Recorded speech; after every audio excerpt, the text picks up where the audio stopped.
sud de l'Égypte, près des rives du Nil, en 1896. L'égyptologue britannique Flinders Petrie dirige des fouilles à Thèbes, la nécropole antique.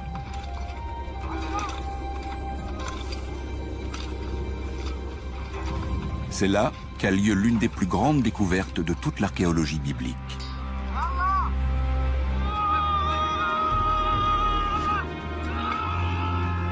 Du sable émerge soudain le coin d'un monument royal sculpté dans la roche.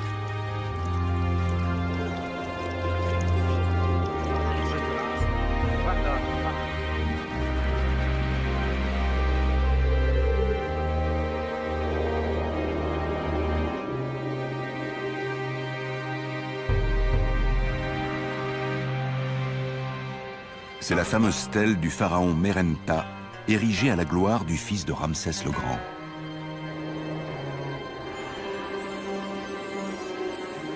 Aujourd'hui, elle est exposée au musée du Caire.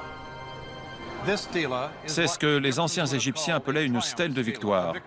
Elle commémore une victoire sur des peuples étrangers. Les inscriptions hiéroglyphiques célèbrent principalement la victoire de Merenta sur la Libye, son ennemi à l'ouest. Mais le texte mentionne également ses conquêtes à l'est, sur deux petites lignes. Il est écrit « Ashkelon est déporté, on s'est emparé de Gézer, Yanoam, dans le nord de la vallée du Jourdain, a été conquis, Israël est anéanti, sa semence n'est plus. »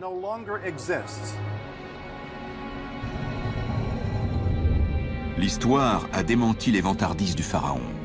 Loin de marquer sa disparition, la stèle de Merenta signale l'apparition sur la scène internationale d'un peuple appelé Israël.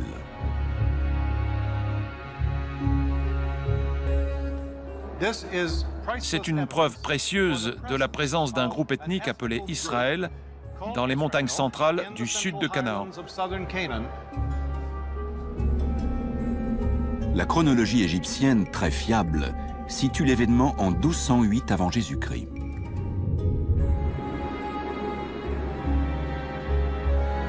La stèle de Merenta indique qu'un peuple appelé les Israélites vivait dans le pays de Canaan, un territoire qui comprend aujourd'hui Israël et la Palestine, il y a plus de 3000 ans.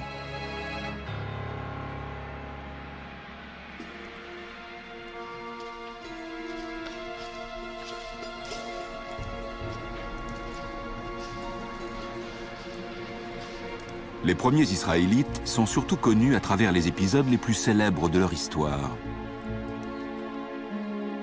Abraham et Isaac, Moïse et les 10 commandements, David et Goliath.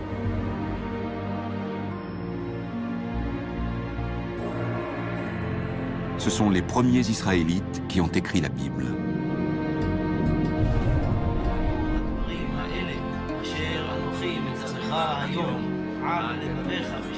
En assurant la survie de leur culte, la Bible hébraïque a donné naissance au judaïsme, une des plus anciennes religions pratiquées aujourd'hui. Les Juifs ont transmis au monde un héritage extraordinaire, la foi en un Dieu unique.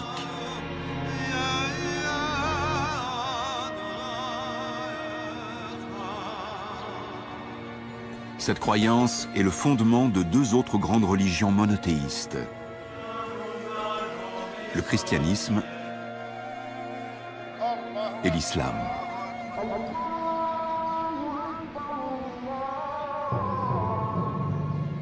Le monothéisme et la Bible hébraïque, qu'on appelle aussi l'Ancien Testament par opposition au Nouveau Testament, font désormais partie intégrante de la culture mondiale.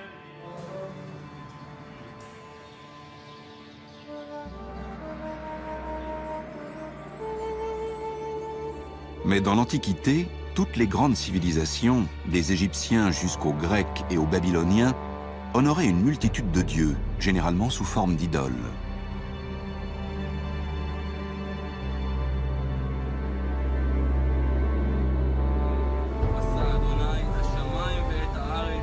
Pourquoi les Israélites sont-ils les seuls à avoir découvert le concept d'un Dieu unique ?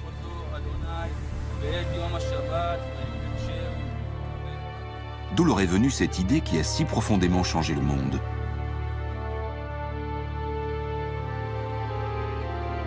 Aujourd'hui, les archéologues et les historiens de la Bible ont établi des rapprochements qui pourraient non seulement éclairer d'un jour nouveau certains faits historiques, mais également permettre de mieux comprendre le message que voulaient transmettre les auteurs de la Bible. Ils sondent à la fois le sol et les Écritures. On ne peut pas ignorer le texte biblique, surtout si on parvient à isoler un noyau de vérité. Et puis, on a les données archéologiques. Et que se passe-t-il quand le texte et l'artefact indiquent la même direction? On est alors sur des bases solides, du point de vue historique.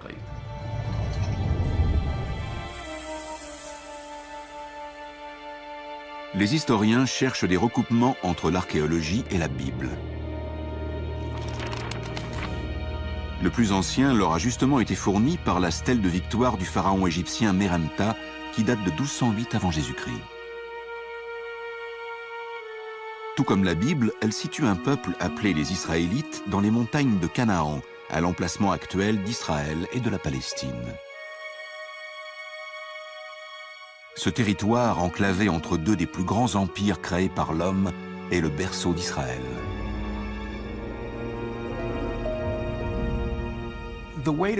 Pour comprendre les rapports d'Israël avec les grandes puissances qu'étaient l'Égypte d'un côté et la Mésopotamie de l'autre, il faut mesurer la conscience qu'avait son peuple de sa fragilité.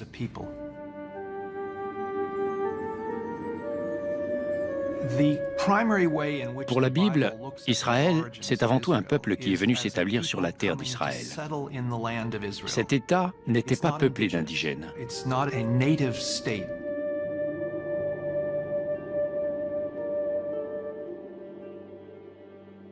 La Bible hébraïque comporte de nombreuses histoires relatives aux origines d'Israël. La première est celle d'Abraham, qui quitte la Mésopotamie avec sa famille et part rejoindre la terre promise, Canaan.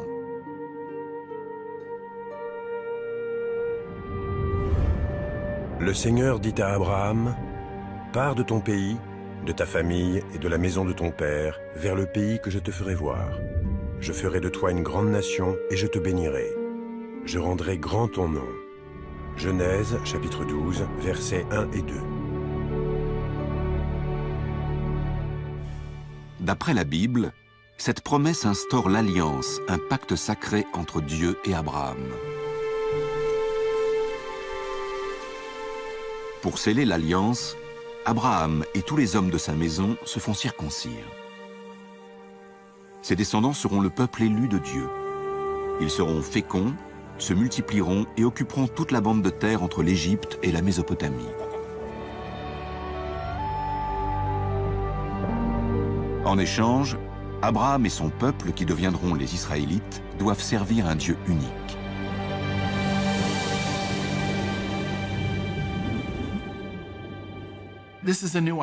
C'est une idée nouvelle que personne n'avait jamais eue. Dieu tel que nous le connaissons n'existe pas avant Abraham. On peut difficilement mesurer aujourd'hui à quel point cette idée devait être révolutionnaire dans un monde dominé par le polythéisme.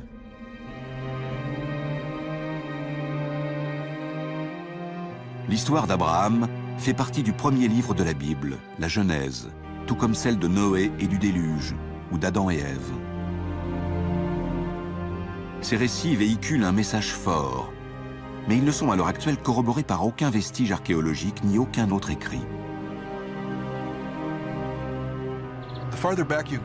Plus on remonte dans le texte biblique, et plus il est difficile d'y trouver du matériel historique. Les patriarches sont évoqués dans la Genèse. La Genèse est avant tout un recueil de mythes et de récits de la création, ce genre de choses.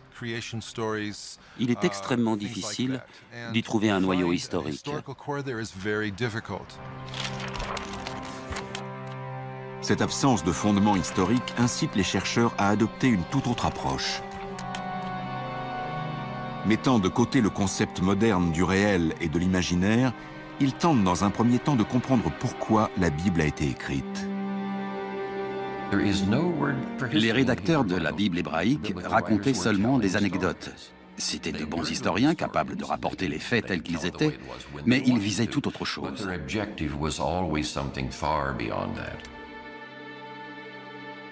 Quel était au juste leur objectif? Pour le savoir, il faut d'abord découvrir qui a écrit la Bible et à quelle époque. Le Seigneur dit à Moïse, « Inscris ces paroles, car c'est sur la base de ces paroles que je conclus avec toi une alliance, ainsi qu'avec Israël. » Exode, chapitre 34, verset 27. La croyance populaire attribue à Moïse la rédaction des 5 premiers livres de la Bible. La Genèse qui raconte la création du monde, l'Exode qui retrace la délivrance de l'esclavage et le départ pour la terre promise, le Lévitique, les Nombres et enfin le Deutéronome qui énonce les lois de la morale et de l'observance. Ces 5 livres qui sont encore lus aujourd'hui constituent la Torah. On les appelle aussi les 5 livres de Moïse. L'idée que Moïse avait écrit les 5 premiers livres de la Bible n'a été remise en cause que vers le XVIIe siècle. Quelques questions ont alors été soulevées. Par exemple, la toute fin du Deutéronome, le dernier livre de la Torah, décrit la mort et l'enterrement de Moïse. Certains rabbins ont dit « Moïse n'a pas pu écrire ces mots lui-même puisqu'il était mort et enterré ». Et quand on examine le texte de plus près, d'autres contradictions se font jour. Par exemple, combien d'animaux de chaque espèce Noé est-il censé emmener dans l'arche? Un texte dit 2, une paire de chaque espèce. Un autre évoque 7 paires pour les animaux purs et une paire pour les animaux impurs. Un des chapitres précise que le déluge dure 40 jours et 40 nuits, mais le suivant parle de 150 jours.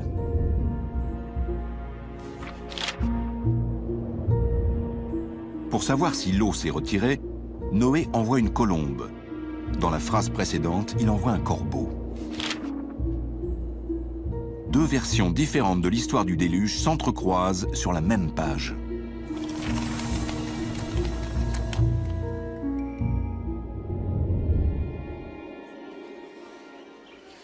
Ces contradictions semblent indiquer que la Bible a eu plusieurs auteurs.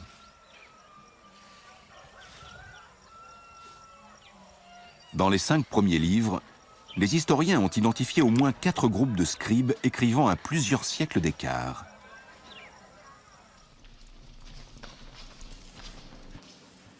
C'est ce qu'on appelle la théorie documentaire. Il faut considérer ça comme une anthologie réalisée au fil des siècles par différentes personnes qui ajoutaient certaines choses et en retiraient d'autres. Mais quand ce processus de rédaction a-t-il commencé?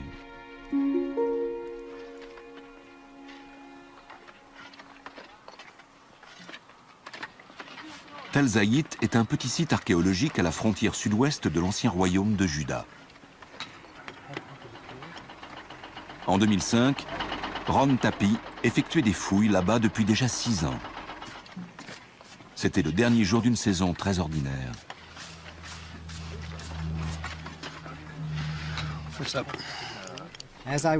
J'étais en train de prendre des photos aériennes sur la grue quand un bénévole a prévenu son responsable qu'il avait trouvé des marques intéressantes, des griffures, peut-être des lettres gravées sur une pierre. Ici? Oui. Quand il s'agenouille pour observer les marques, Ron Tapi a la surprise de sa vie. En me penchant sur la pierre, j'ai tout de suite vu des lettres se détacher très distinctement.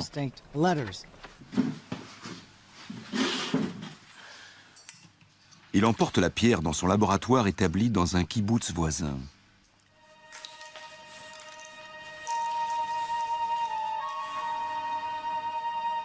Il s'aperçoit alors qu'il ne s'agit pas seulement d'une inscription. Aleph, Bet, Gimel, Dalet, J'ai compris que cette inscription était en fait un abécédaire. Ce n'était pas un texte narratif, mais les lettres de l'alphabet sémitique, inscrites dans le bon ordre. P et Aïn, ils sont difficiles à lire, mais elles sont là. Ces caractères sont une forme primitive de l'alphabet hébreu. On n'a pas trouvé 2 ou 3 lettres gravées dans n'importe quel ordre, mais un alphabet complet. Et tout indique que c'est l'ancêtre de l'écriture hébraïque.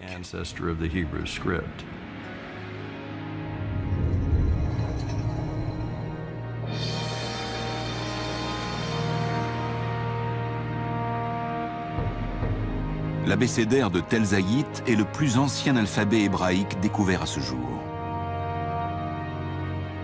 Il date d'environ 1000 avant Jésus-Christ. La rédaction de la Bible hébraïque avait donc peut-être déjà commencé à cette époque.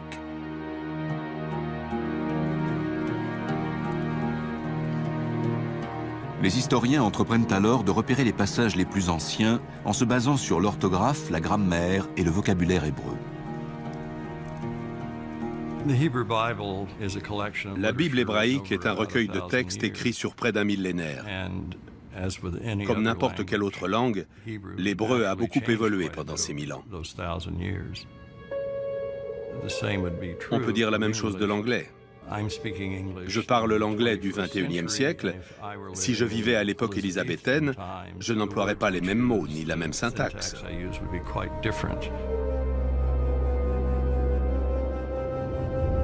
Des linguistes étudient l'Ancien Testament en hébreu pour relever les endroits où les tournures sont les plus archaïques. Ils trouvent ce qu'ils cherchent dans l'Exode, le 2e livre de la Bible.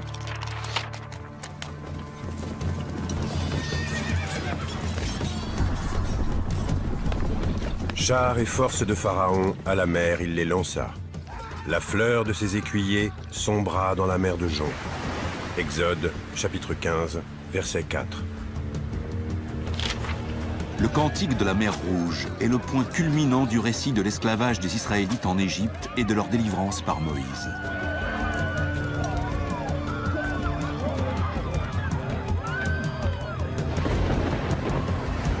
Dans toute la Bible, aucun événement n'est mentionné plus souvent que l'Exode.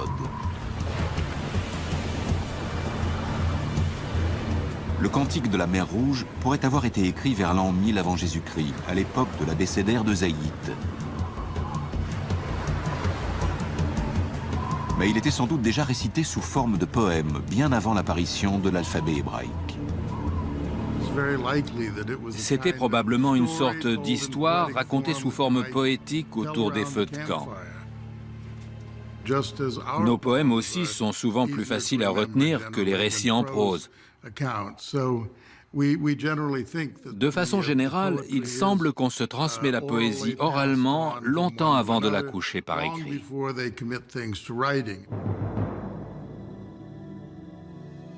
Et puisque le poème de l'Exode est tellement ancien, l'histoire pourrait peut-être avoir un fondement historique.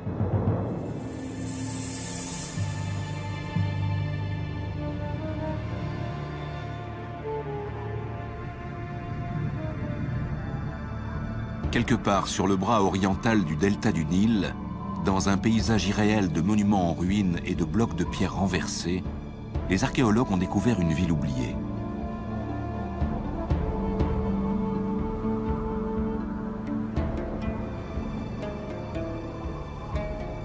Un peu partout sur le site, ils ont trouvé des monuments dédiés à Ramsès II, un des plus grands rois d'Égypte.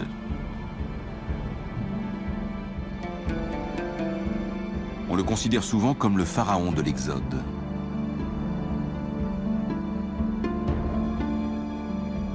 Dans les textes des anciens Égyptiens, cette ville s'appelle Pi-Ramsès, la maison de Ramsès, un nom qui fait écho au récit biblique de l'Exode.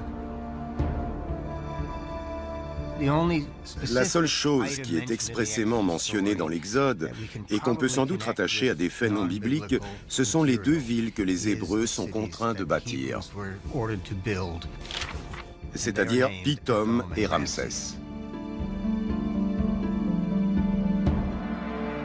Les historiens s'accordent à dire que la ville biblique de Ramsès ne fait qu'une avec la cité antique de Pi-Ramsès. Ses ruines sont ici, à Tanis.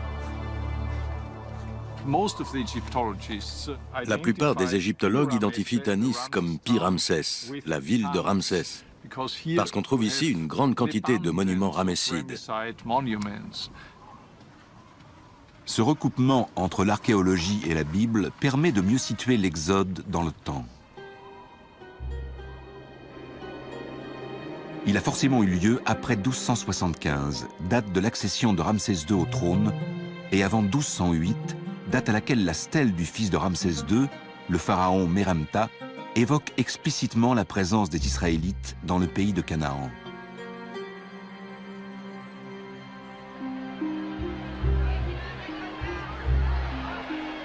D'après la Bible, les Israélites quittent l'Égypte en masse, 600 000 hommes et leurs familles. Ils errent ensuite dans le désert pendant 40 ans.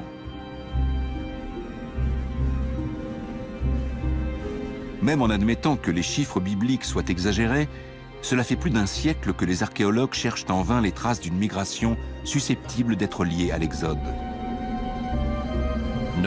Aucun site archéologique n'a fourni d'informations sur leur errance dans le désert. Il n'y a rien qui prouve que l'Exode a eu lieu.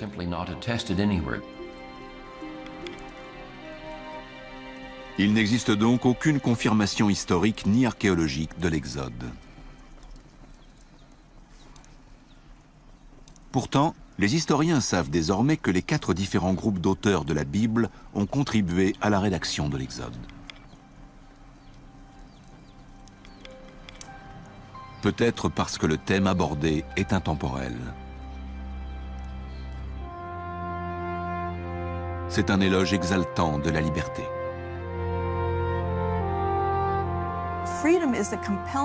La liberté est un concept envoûtant. C'est une des lectures qu'on peut faire de l'Exode.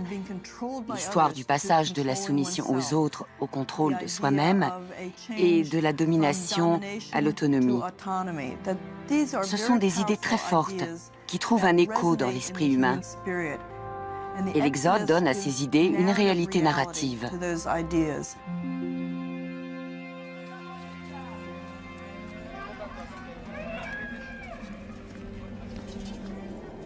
Après l'Exode, Dieu conduit enfin les Israélites jusqu'à la terre promise, le pays de Canaan. L'archéologie et diverses sources historiques ont montré que Canaan était en fait un ensemble de cités-États fortifiées, dont les rois étaient eux-mêmes soumis à l'Égypte et à ses pharaons.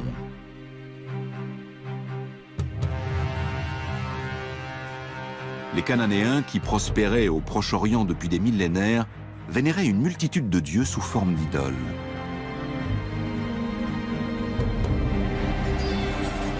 La Bible relate la conquête éclair de Canaan par le nouveau guide des Israélites, Josué. Le peuple poussa la clameur et on sonna du cor. Lorsque le peuple entendit le son du cor, il poussa une grande clameur et le rempart s'écroula sur place. Josué, chapitre 6, verset 20.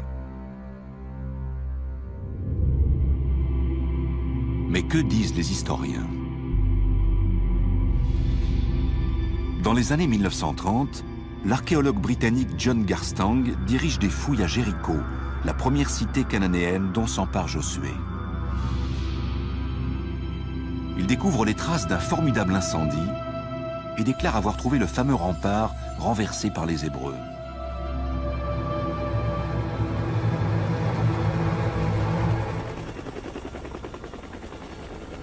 À Hatzor, décrite par la Bible comme la tête de tous les royaumes cananéens, on observe les mêmes marques de destruction.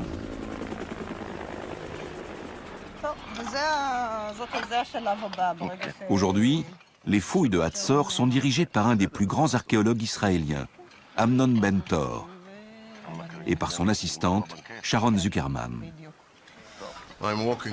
Je me trouve dans un passage qui relie 2 salles du palais cananéen des rois de Hatzor.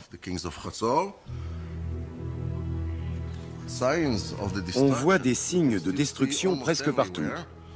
Regardez comme les pierres sont noircies ici, et surtout comme elles sont fêlées en 1 million de petits morceaux. Il faut une chaleur formidable pour faire de tels dégâts. Cet incendie a dû être d'une violence inouïe.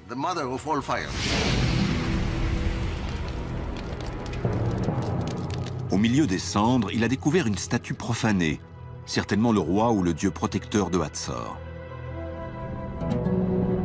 Sa tête et ses mains ont été coupées, sans doute par les conquérants de la ville. Cet épisode marque la fin de la cité cananéenne de Hatzor. Première question, qui est le coupable? Qui était là? Qui sont les suspects? Les Égyptiens? Ils ne mentionnent pas la conquête de Hatzor. Le nom n'apparaît même pas dans les inscriptions de l'époque. Alors une autre cité-État cananéenne? Peut-être, mais qui avait la puissance suffisante? Ce qui nous laisse les Israélites. Les seuls qui ont revendiqué les faits. Disons que jusqu'à preuve du contraire, on peut considérer que c'est eux qui ont détruit Hatzor.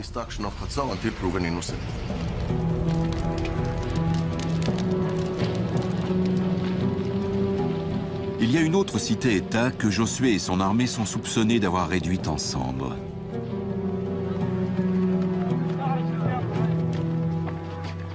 Haï a été découverte dans l'actuel territoire palestinien de Cisjordanie. L'archéologue Hani Nureldin et son équipe ont mis au jour les vestiges d'une culture cananéenne florissante.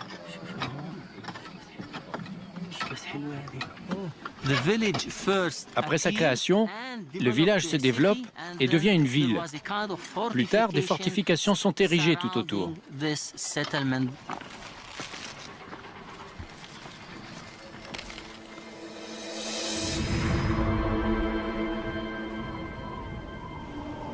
À la place de ces amas de pierre se dressait autrefois un palais et des temples grandioses.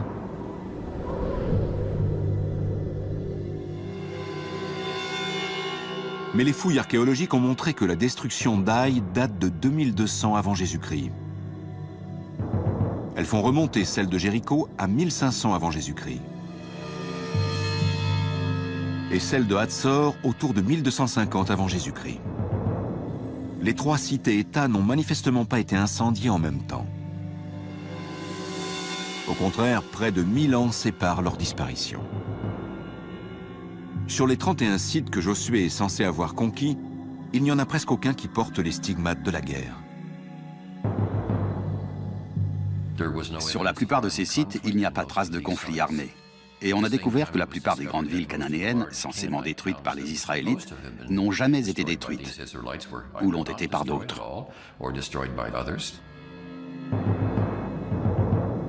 L'arrivée des Israélites à Canaan ne peut donc pas être le résultat d'une vaste campagne militaire menée par Josué.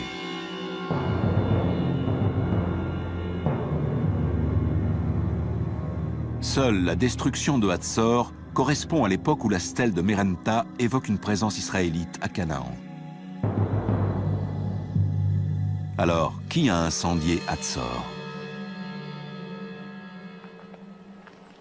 Amnon Bentor reste convaincu que ce sont bien les Israélites.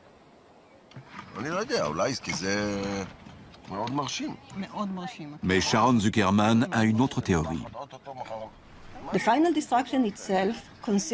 La destruction finale se traduit par la mutilation des statues de rois et de dieux. Il n'y a visiblement pas eu de conflit, ni de combat. On ne voit pas d'armes dans les rues, comme c'est le cas sur les sites détruits par des étrangers. S'il n'y a pas eu d'invasion, alors que s'est-il passé? Bobby, fais attention aux pierres, d'accord?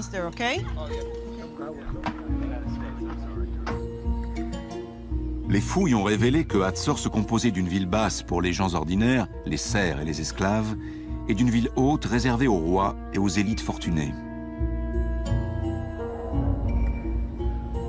Dans les palais somptueux de l'acropole, Sharon Zuckerman découvre des quartiers délabrés et d'autres abandonnés. Pour l'archéologue, c'est la manifestation d'une culture en déclin et d'une insurrection populaire.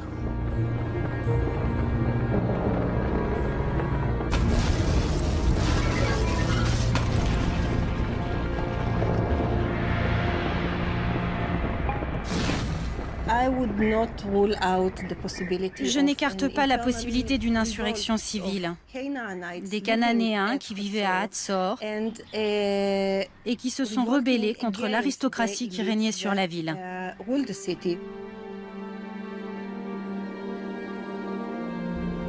C'est tout le système cananéen des cités-États, y compris Hatzor et Jéricho, qui s'effondre.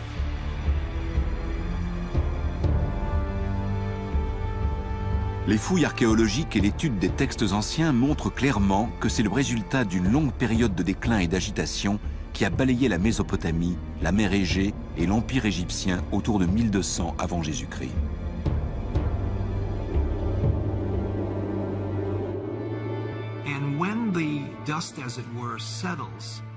Une fois que le calme est revenu et qu'on peut commencer à voir ce qui remplace ce système de grands États, on découvre plusieurs nouveaux peuples qui occupent soudain le vide créé par la dissolution des cités-États.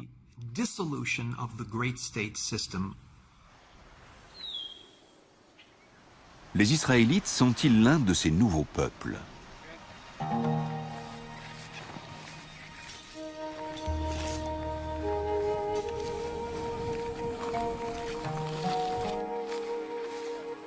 Dans les années 1970, les archéologues font des relevés de surface à travers tout le centre montagneux du pays de Canaan, l'actuel territoire palestinien de Cisjordanie.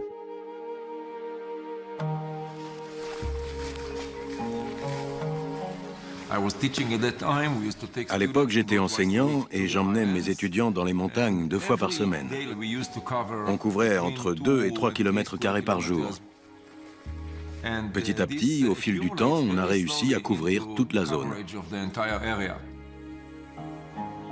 Israel Finkelstein et ses collaborateurs quadrillent ainsi de vastes étendues afin de collecter les fragments de poteries anciennes disséminés en surface.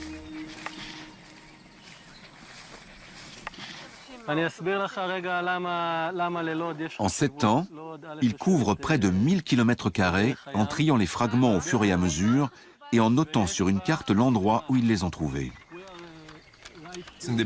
Au départ, les points sur la carte n'avaient aucun sens pour moi. Mais très lentement, j'ai commencé à voir apparaître des phénomènes et des processus.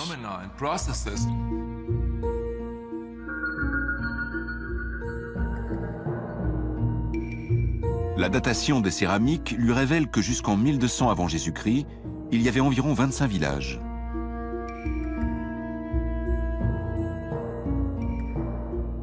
En tout, il devait abriter entre 3000 et 5000 habitants.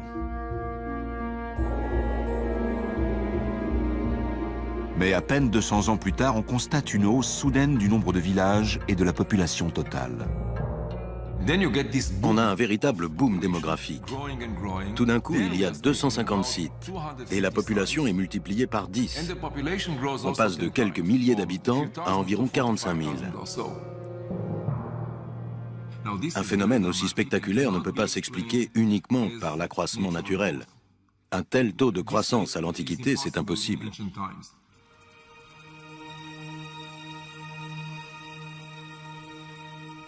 Si ce n'est pas l'accroissement naturel, alors il s'agit peut-être des groupes épars qui s'implantent par vagues après l'effondrement des cités-États.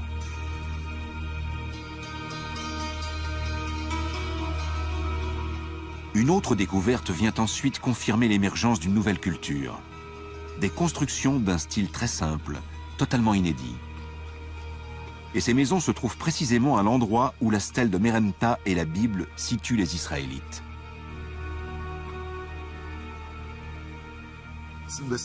On voit apparaître ces habitations sur différents sites dans tout le pays. C'est là que vivaient les Israélites.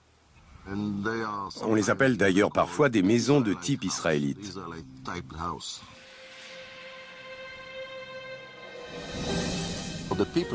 La population de ces villages semble être organisée en une société plus ou moins égalitaire.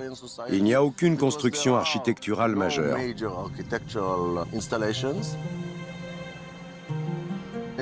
Les vestiges sont relativement pauvres. Les céramiques sont assez ordinaires et sans vouloir offenser les premiers Israélites, il y a très peu d'objets d'art.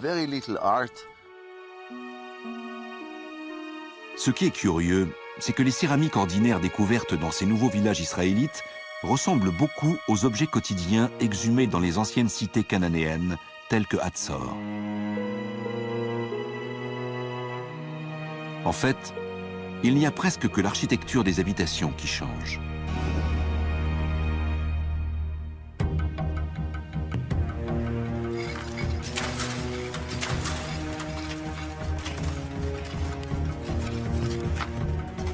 Ces nombreuses similitudes inspirent aux archéologues une conclusion surprenante sur les origines des premiers Israélites. L'idée, c'est que la plupart des premiers Israélites sont en fait des Cananéens déplacés. Les Israélites ont toujours été sur la terre d'Israël. Ils étaient autochtones, mais il y avait différents groupes, et eux, c'étaient les plus démunis. Il y a donc bien un mouvement de population, mais au lieu d'une invasion de hordes armées venues de l'extérieur, c'est plutôt une révolution sociale et économique. Les textes anciens racontent comment les classes inférieures de Canaan étaient écrasées d'impôts et parfois même réduites en esclavage par les dirigeants égyptiens et leurs rois vassaux. Les découvertes archéologiques ont donné naissance à une nouvelle théorie révolutionnaire sur ce qui s'est passé ensuite. Face au déclin de ce régime oppressif, des familles et des tribus de serfs, d'esclaves et de gens ordinaires saisissent leur chance.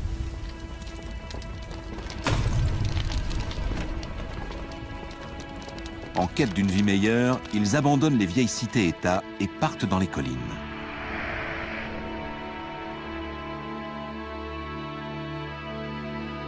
Débarrassés des chaînes du passé, ils finissent par réapparaître dans un nouvel endroit et sous un nouveau nom. Les Israélites.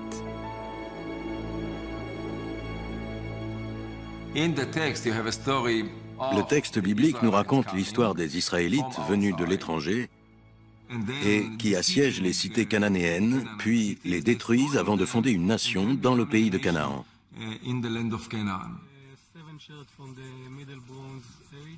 Mais l'archéologie nous dit exactement le contraire. D'après les fouilles, l'essor d'Israël est une conséquence de l'effondrement de la société cananéenne. Il n'en est pas la cause.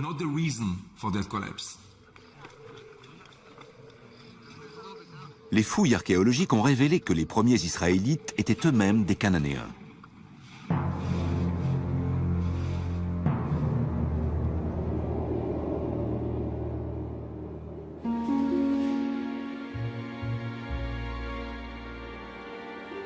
Alors pourquoi la Bible les décrit-elle toujours comme des étrangers?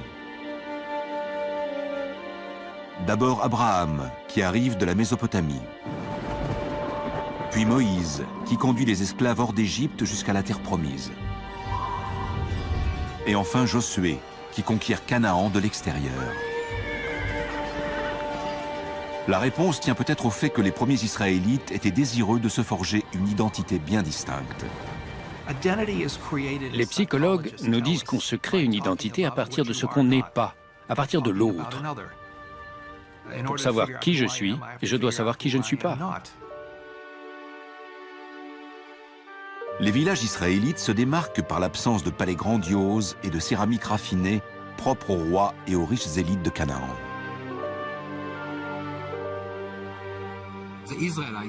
Les Israélites n'aimaient pas le système cananéen et ils se sont définis en creux par rapport à lui. En n'utilisant pas de céramique peinte ni importée, ils ont développé une idéologie de simplicité qui leur permettait de se différencier du système égypto-cananéen. Et la meilleure façon pour les Israélites de rompre avec le passé, c'est encore d'imaginer le récit de la destruction des Cananéens.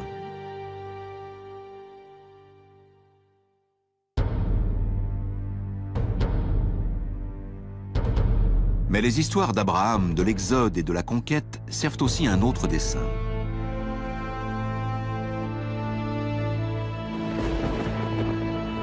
Elles célèbrent la force de ce qui, selon la Bible, constitue la principale particularité des Israélites par rapport à tous les autres peuples.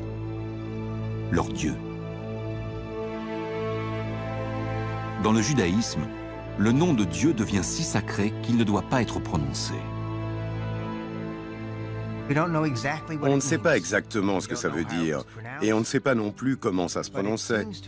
Mais il semble que c'était le nom propre du Dieu d'Israël.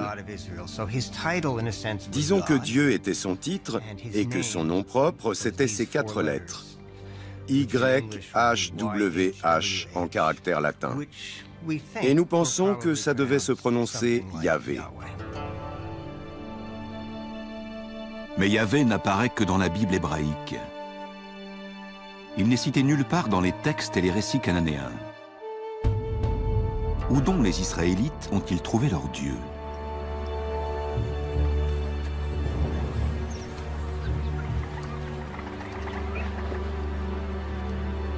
Cette quête des origines de Yahvé entraîne les historiens dans l'Égypte antique.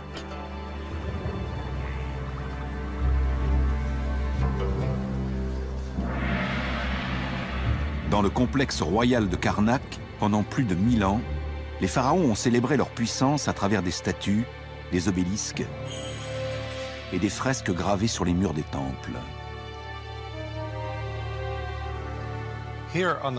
Sur le mur nord du temple de Karnak, on a des bas-reliefs qui dépeignent les combats et les victoires de Séti Ier, père de Ramsès le Grand. Séti commémore ici une de ses plus grandes victoires sur les Chassous.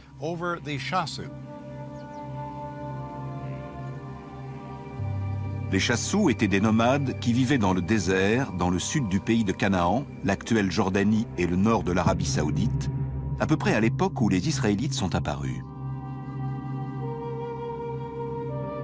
Dans les textes égyptiens, il est question d'un camp de Chassous dans un endroit appelé YHW. Ce nom, qui devait se prononcer Yavou, était sans doute celui de leur dieu protecteur. Il ressemble étrangement à Yahvé, le dieu des Israélites.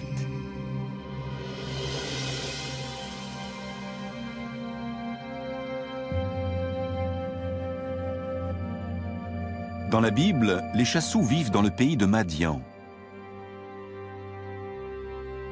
C'est là, avant l'Exode, que Moïse rencontre pour la première fois Yahvé sous l'apparence d'un buisson ardent. N'approche pas d'ici. Retire tes sandales de tes pieds, car le lieu où tu te tiens est une terre sainte. Dieu dit encore à Moïse, « Tu diras aux fils d'Israël, Yahvé, Dieu de vos pères, m'a envoyé vers vous. C'est là mon nom à jamais. C'est mon nom tel qu'on m'invoquera d'âge en âge. » Exode, chapitre 3, versets 5 et 15. Dans les sources égyptiennes, on a donc un nom qui ressemble à Yahvé, à proximité du pays de Madian. Et Moïse est justement dans le pays de Madian quand il voit apparaître un Dieu qui lui révèle que son nom est Yahvé. Ces coïncidences troublantes incitent les historiens de la Bible à réexaminer le récit de l'Exode.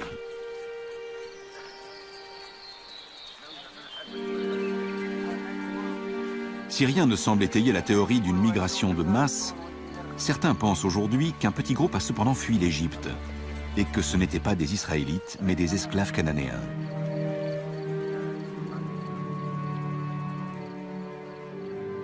Pour retourner en Canaan, ils traversent le pays de Madian, où ils entendent parler du dieu des Chassous, Yavou. Il y a sans doute un groupe de gens qui a fui l'Égypte et qui a eu une sorte d'expérience divine. Ça devait être un petit groupe en nombre, mais un groupe important sur le plan idéologique.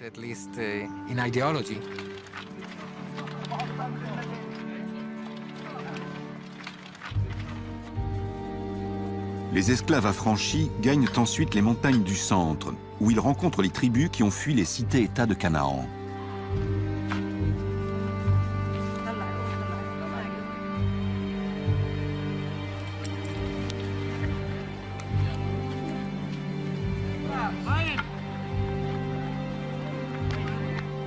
Dans cette société égalitaire émergente, leur histoire trouve un écho favorable.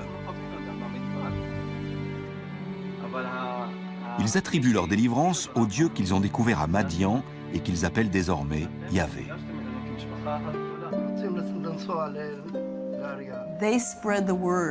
Ils transmettent leur message aux montagnards, qui ont peut-être même fui la tyrannie des cités-États cananéennes. Ils répandent l'idée d'un Dieu synonyme de liberté, la liberté pour chacun de conserver les fruits de son propre labeur. C'est un message si fort qu'il fédère les gens et leur procure une identité commune. L'identité israélite. Il y a là des Cananéens affranchis, des esclaves échappés d'Égypte et même des nomades sédentarisés.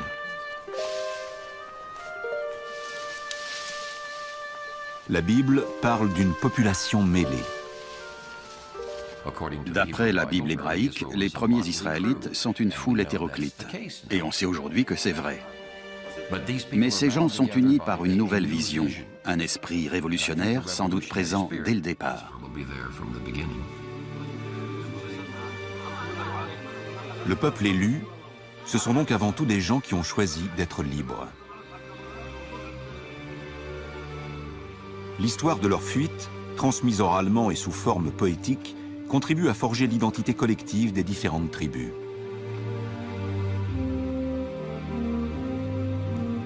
Plus tard, une fois manuscrite, elle devient un des thèmes centraux de la Bible. C'est l'Exode et la délivrance divine. Cette délivrance est accordée par un Dieu qui vient de Madian, exactement comme le dit la Bible.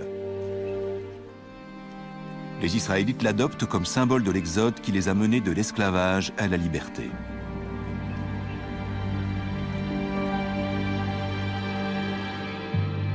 Faut-il y voir la naissance du monothéisme? On pense souvent que ce qui différencie les anciens Israélites de leurs voisins, c'est que ces derniers avaient toutes sortes de dieux et de déesses, tandis que les Israélites servaient le seul véritable Dieu. C'est faux. Cette statuette de taureau, qui représente probablement El, le principal dieu du panthéon cananéen, fait partie des milliers d'idoles qui ont été exhumées sur les sites israélites. Les Israélites vénéraient souvent d'autres dieux. Ils n'étaient peut-être pas censés le faire, mais ils le faisaient quand même. Si bien que dans la pratique, la plupart des Israélites n'étaient pas monothéistes. L'idéal biblique des Israélites honorant un Dieu unique va devoir attendre.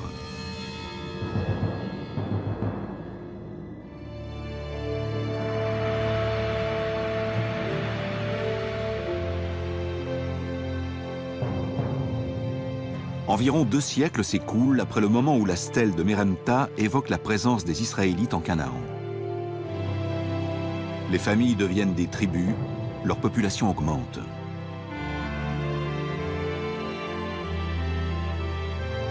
Et puis, vers l'an 1000 avant Jésus-Christ, une des grandes figures de la Bible entreprend d'unir les 12 tribus d'Israël contre un nouvel ennemi particulièrement puissant. David mit prestement la main dans son sac. Il prit une pierre, la lança avec sa fronde et frappa le Philistin au front. La pierre s'enfonça dans son front et il tomba la face contre terre. Premier livre de Samuel, chapitre 17, verset 49. La Bible célèbre David comme le berger qui abat le géant Goliath, l'amant qui convoite des fruits défendus, et le poète dont les psaumes lyriques sont encore récités aujourd'hui.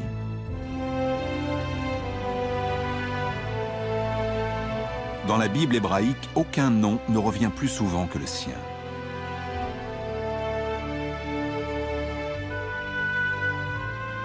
D'après les Écritures, David fonde un royaume qui s'étend de l'Égypte à la Mésopotamie. Il fait de Jérusalem sa capitale et conclut une nouvelle alliance avec Yahvé, qui lui promet que ses descendants et lui régneront à tout jamais. Son fils Salomon fait bâtir le temple où Yahvé, devenu le Dieu national d'Israël, résidera pour l'éternité.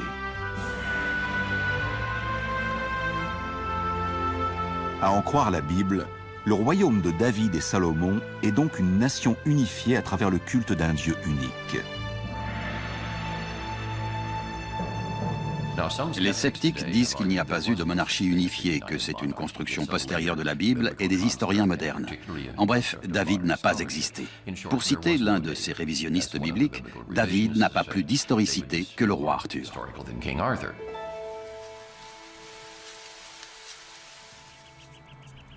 Mais en 1993, une découverte extraordinaire éclaire sous un jour nouveau celui que la Bible considère comme le plus grand roi d'Israël. À l'époque, Gila Cook est en train de faire un relevé topographique avec son assistant à Tel Dan, un site biblique dans l'extrême nord de l'actuel Israël. Les fouilles sont dirigées par l'éminent archéologue israélien Avraham Biran. En cette fin de la journée, la géomètre prend ses dernières mesures lorsqu'elle entend qu'on l'appelle. C'était Biran qui hurlait de sa voix de stentor. « Gila, on s'en va !» Je lui ai fait signe d'attendre et j'ai continué à travailler. Biran l'appelant une deuxième fois, Gila Cook rassemble son matériel et commence à descendre la colline. À un moment donné, j'ai fait tomber mon sac et mon carton. Alors j'ai tout posé par terre. Mais quelque chose attire son attention.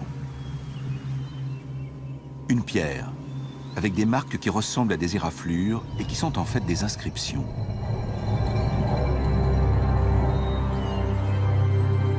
Cette fois, c'est elle qui appelle Avraham Biran.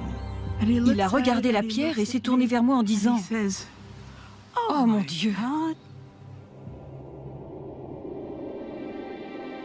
Gila Cook a trouvé un fragment de stèle de victoire rédigé en araméen, une langue ancienne très proche de l'hébreu. Dédiée au roi de Damas ou à l'un de ses généraux, elle célèbre ainsi la conquête d'Israël.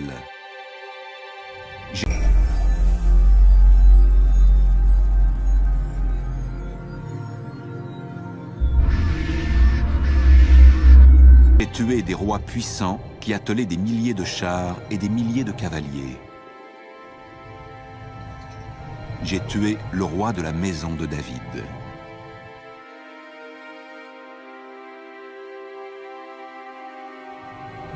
La maison de David. Ce sont ces mots qui rendent la découverte cruciale. Ils prouvent de façon presque irréfutable que David a réellement existé. Contrairement à la Genèse, les livres des rois d'Israël sortent le récit biblique de la légende pour le faire entrer dans l'histoire. Plus on avance dans le temps et plus le terrain est solide. Les sources sont meilleures, on a plus de témoignages écrits et contemporains. Les recoupements entre la chronologie biblique des rois d'Israël et les inscriptions historiques telles que la stèle de Tel Dan fournissent aux chercheurs des dates relativement fiables.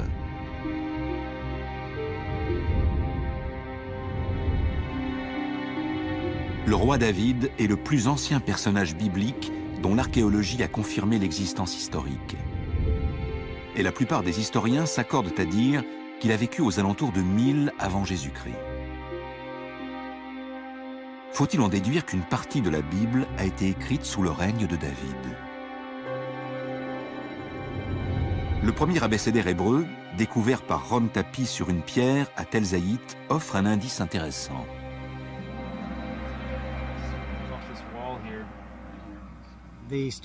L'alphabet a été gravé sur cette pierre, qui a ensuite été utilisée pour bâtir un mur, qui a lui-même été détruit en grande partie par un incendie vers la fin du Xe siècle avant notre ère. La trouvaille est d'autant plus significative que Tel Zaït n'était qu'un village perdu aux confins du royaume de David. S'il y avait un scribe capable d'écrire cet alphabet au milieu de nulle part, à la frontière occidentale du royaume, il devait forcément y avoir d'autres scribes beaucoup plus sophistiqués dans la capitale.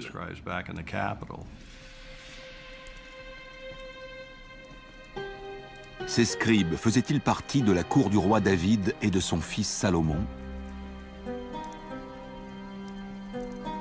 Pourraient-ils être les premiers auteurs de la Bible?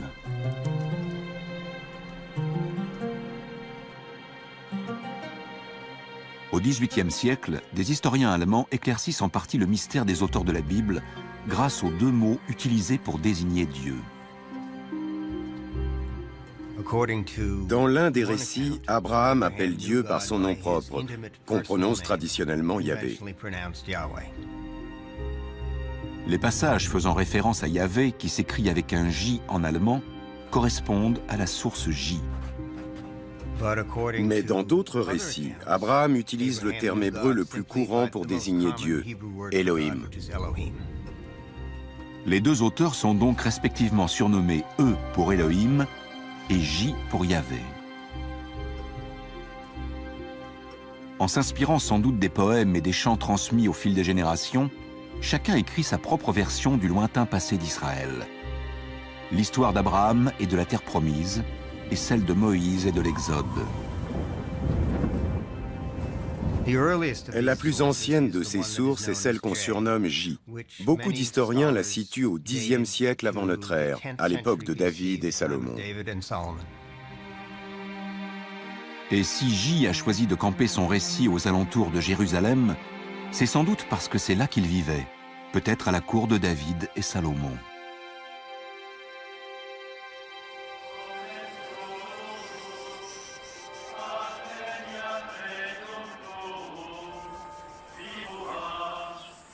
Cela fait plus d'un siècle que les archéologues cherchent les vestiges du royaume de David.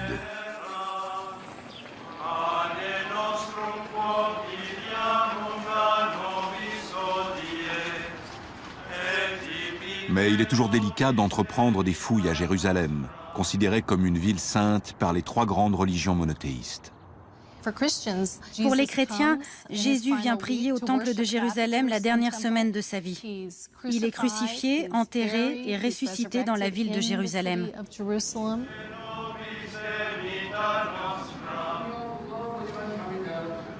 Pour l'islam, c'est ici que vient Mahomet au terme de son voyage nocturne. L'endroit est aujourd'hui signalé par le dôme du rocher.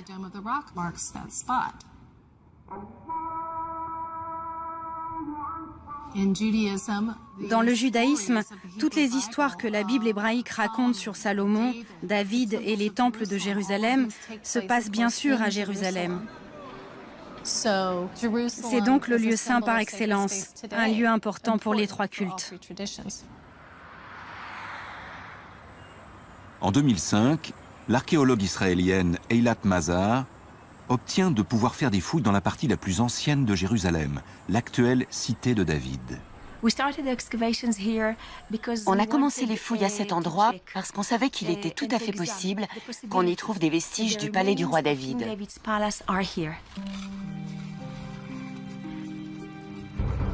Dans cet endroit détruit et reconstruit à plusieurs reprises au fil des siècles, les chances de retrouver des vestiges bibliques sont minces.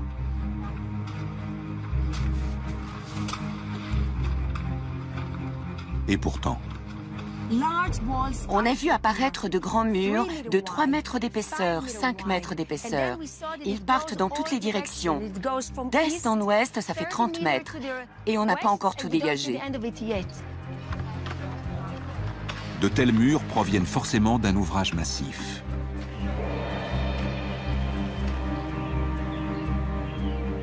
Eilat Mazar estime que ce qu'elle a exhumé correspond à peine à 20% de l'ensemble du complexe.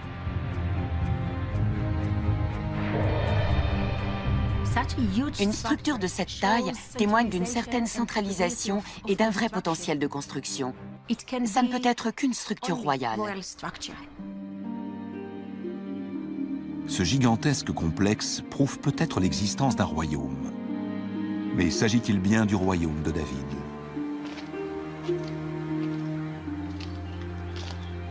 Si ces murs encadraient le palais de David, ils ont forcément été construits de son vivant, vers 1000 avant Jésus-Christ.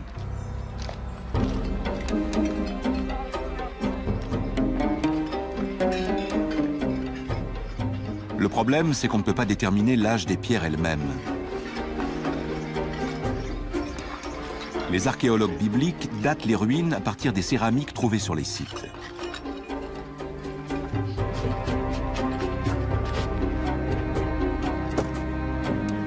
La datation de la céramique repose sur deux grands concepts. Les styles évoluent uniformément à travers les siècles, et plus on creuse profondément, plus on remonte dans le temps.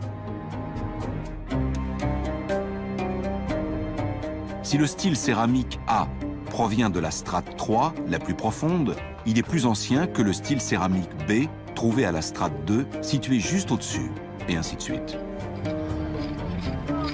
En examinant les poteries exhumées sur un site bien stratifié, les chercheurs peuvent donc créer ce qu'on appelle une chronologie de référence. Mais c'est une chronologie flottante, elle ne s'appuie sur aucune date fixe.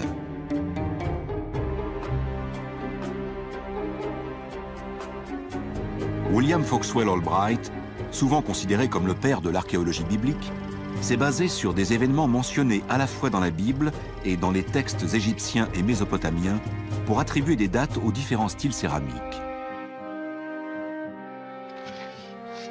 C'est cette chronologie légèrement modifiée qu'Eilat Mazar a utilisée pour dater son énorme structure. La plupart des archéologues continuent d'ailleurs à s'y référer. Ce qu'on a trouvé, ce sont des céramiques typiques du Xe siècle. Des bols polis à la main, comme on le voit à l'intérieur. On a aussi un magnifique cruchon avec un décor noir sur fond rouge. C'est très important, parce que c'est un cruchon typique du Xe siècle. L'archéologue a-t-elle réellement découvert le palais de David? Elle énumère ses arguments. Le complexe est immense. Il est bâti en hauteur, dans la partie la plus ancienne de Jérusalem. Et d'après la chronologie d'Albright, les poteries datent du Xe siècle avant Jésus-Christ, l'époque de David.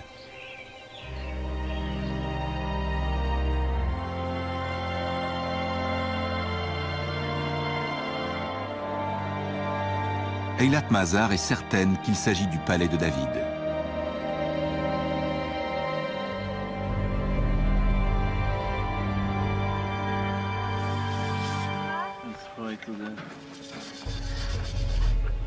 Mais sa conviction et l'existence même du royaume reposent sur l'âge estimé des fragments de poterie. Or, certains archéologues dénoncent un système de datation fondé en grande partie sur la Bible.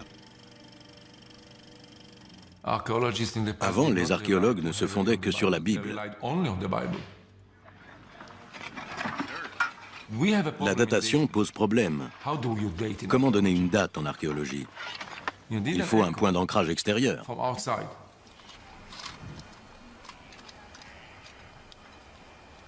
Aujourd'hui, il existe une méthode de datation plus scientifique, la datation par le radiocarbone. C'est la spécialité d'Elisabetta Boaretto, du Weizmann Institute. La première étape est sur le terrain. Elle permet d'inscrire l'échantillon, que ce soit un noyau d'olive, une graine ou du charbon, dans un contexte archéologique.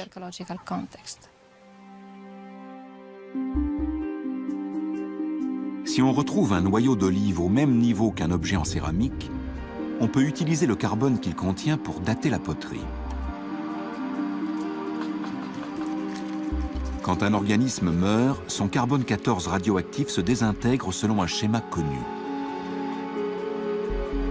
On peut donc calculer l'âge du noyau en mesurant sa proportion de carbone 14 par rapport à celle de carbone 12 et appliquer ce résultat à la céramique.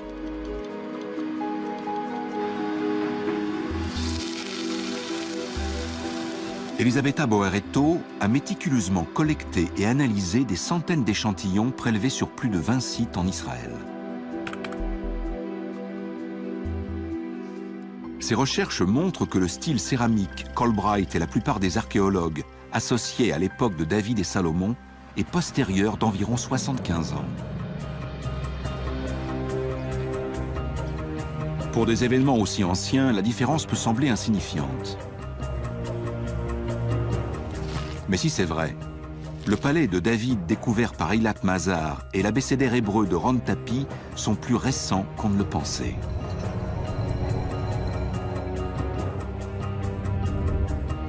Ils deviennent contemporains du roi Omri, de son fils Akab et de l'épouse de ce dernier, l'infâme Jézabel, tous adorateurs du dieu cananéen Baal.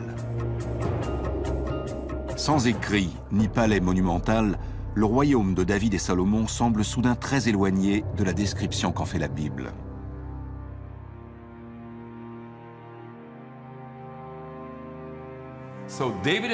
David et Salomon n'ont donc pas régné sur un grand territoire. C'était plutôt une petite chefferie qui comprenait quelques villages très pauvres.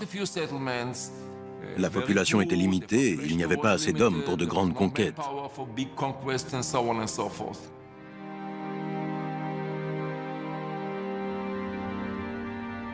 David ne serait donc qu'un petit seigneur de guerre à la tête d'une chefferie, et Jérusalem, sa capitale royale, qu'un simple hameau.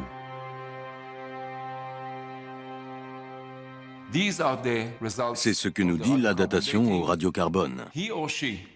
Et si quelqu'un refuse de tenir compte de ces résultats, je considère que c'est comme si on me soutenait que la Terre était plate. Je n'essaye même pas de discuter.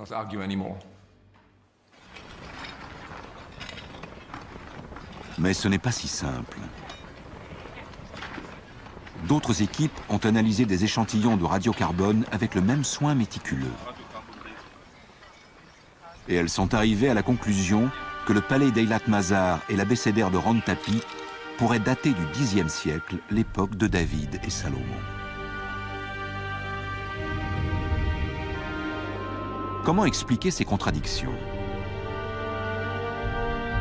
Le problème, c'est que la datation par le radiocarbone comporte une marge d'erreur de plus ou moins 30 ans, soit à peu près l'écart entre les deux camps qui s'affrontent.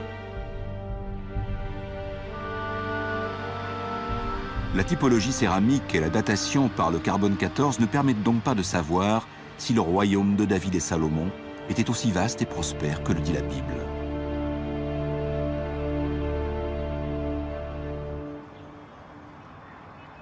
Heureusement, les Écritures contiennent d'autres éléments de réponse.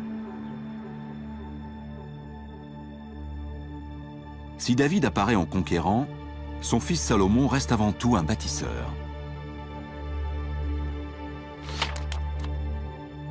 Voici ce qui en fut de la corvée que le roi Salomon leva pour bâtir la maison de Yahvé et la muraille de Jérusalem, Hatzor, Megiddo et Gézer.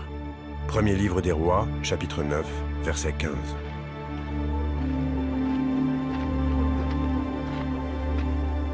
Le directeur des fouilles de Hatzor, Amnon Ben-Tor, pense avoir trouvé une preuve des grandes constructions entreprises par Salomon.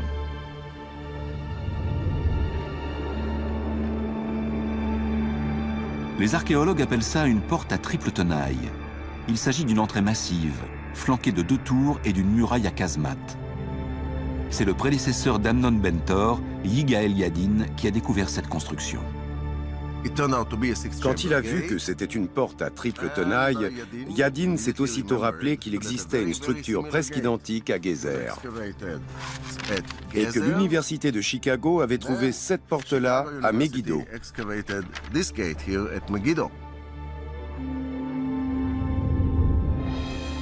Saisi par la ressemblance entre ces 3 portes, Amnon Ben-Tor repense au premier livre des rois. On a là un lien formidable entre un passage biblique et un site archéologique. Ces 3 portes monumentales, conçues sur le même modèle, semblent témoigner non seulement d'une grande prospérité, mais aussi d'une autorité centrale.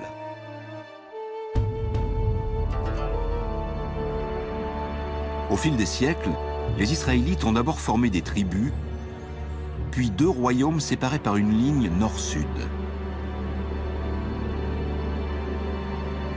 L'édification de structures étonnamment similaires de part et d'autre de cette frontière suggère l'existence d'un pouvoir unique.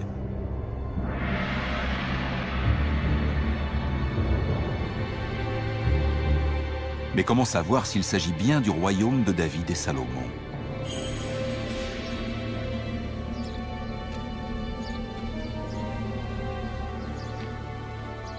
Une fois encore, il faut chercher la réponse en Égypte. Le coup de massue qu'on voit sur ce mur symbolise une campagne militaire du pharaon Shishak, ou Sheshonq, le fondateur de la 22e dynastie égyptienne.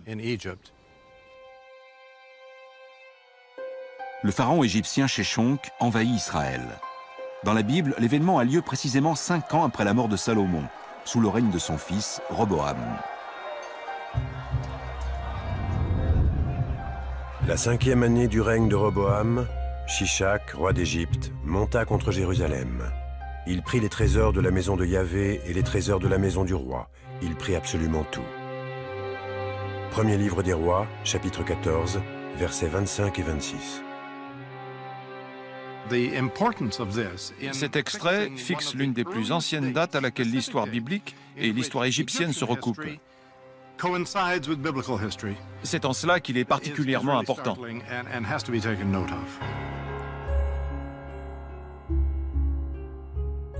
Cette corrélation entre la Bible et l'histoire permet d'attribuer une date précise à la mort de Salomon. D'après la chronologie égyptienne, la campagne de Sheshonq remonte à 925 avant Jésus-Christ. Or, la Bible dit que Salomon est mort 5 ans plus tôt, c'est-à-dire en 930 avant Jésus-Christ. Ce qui prouve encore une fois que David et Salomon ont bien vécu au Xe siècle avant notre ère.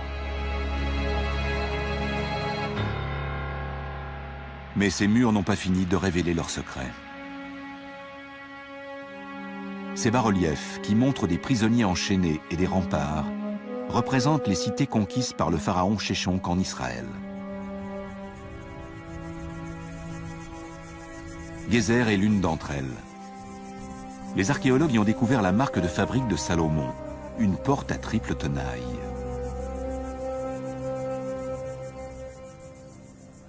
William Dever a dirigé les fouilles à la fin des années 1960. Il y a ici des traces de destruction très nettes. En bas, on a les pierres d'origine, plus ou moins in situ. Mais regardez au-dessus, les pierres sont très fissurées. À certains endroits, elles ont même été brûlées par un gigantesque incendie. Et en haut, la chaleur était tellement intense que le calcaire s'est transformé en chaux et qu'il a coulé comme de la lave. C'est la preuve évidente d'une destruction qu'on peut relier à la célèbre attaque du pharaon Sheshonq. Et si cette porte a été détruite par Sheshonq en 925 avant Jésus-Christ, elle a forcément été érigée sous le règne de Salomon, mort tout juste 5 ans plus tôt. Ce type de structure monumentale prouve bien qu'il y avait un État. Et au Xe siècle, il s'agit de Salomon. Bien qu'une minorité d'archéologues continue à le contester, cette convergence entre la Bible, la chronologie égyptienne et les portes de Salomon est la preuve manifeste qu'à l'époque de David et Salomon, il existe un grand royaume qui embrasse Israël du nord au sud et dont la capitale est Jérusalem.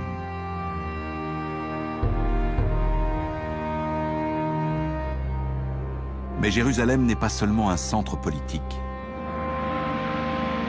C'est aussi le centre du culte.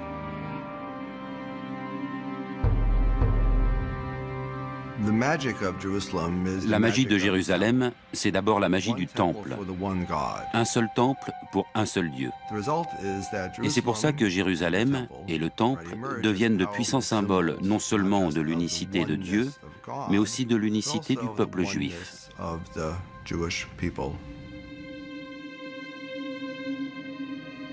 Ce culte primitif n'a pas grand-chose à voir avec le judaïsme moderne. Il s'articule autour du temple qu'a bâti Salomon, le fils de David, et qu'on considère comme la demeure terrestre de Yahvé. Pour comprendre le culte des anciens Israélites, il faut d'abord en apprendre davantage sur l'aspect extérieur du temple et sur son fonctionnement. Les archéologues pensent savoir où se trouvent les ruines, mais ils ne peuvent pas les exhumer. Elles sont enfouies sous le 3e lieu saint de l'islam, qui comprend le dôme du rocher. On n'a encore jamais retrouvé la moindre pierre du temple de Salomon. Cependant, la description qu'en fait la Bible est remarquablement détaillée. La maison que le roi Salomon bâtit pour Yahvé avait 60 coudées de long, 20 de large, 30 de haut. Dans la chambre sacrée, il fit 2 chérubins. Leur hauteur était de 10 coudées. Et il plaqua d'or les chérubins. Premier livre des rois, chapitre 6, versets 2, 23 et 28. Cette description laisse entrevoir le plan du bâtiment. Le temple de Salomon ressemble de façon frappante au temple païen des peuples voisins. Il est presque identique à celui d'Aïn Dara, à plusieurs centaines de kilomètres au nord de Jérusalem, dans l'actuelle Syrie.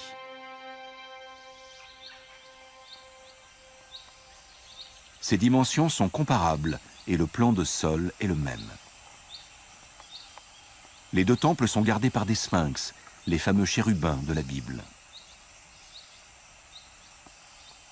À Aïn Dara, on peut voir les gigantesques empreintes de pieds laissées par le dieu qui vivait ici lors de sa progression jusqu'au trône dans le sanctuaire.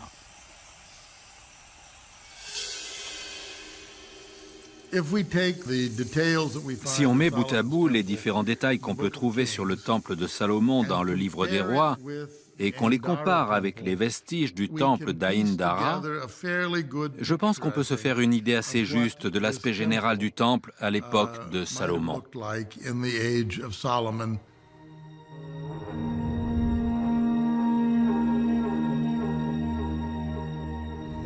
On a désormais une image précise de ce à quoi ressemblait le temple de Salomon et de la façon dont les premiers Israélites pratiquaient leur culte.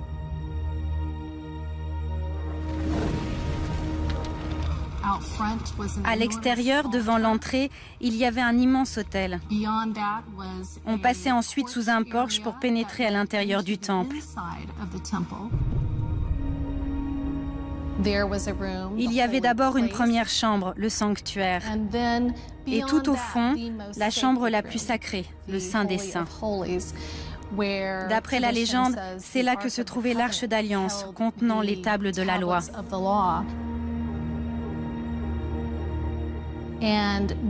Cette chambre était considérée comme l'enceinte la plus sacrée au monde, parce que c'est là que la présence de Dieu se manifestait.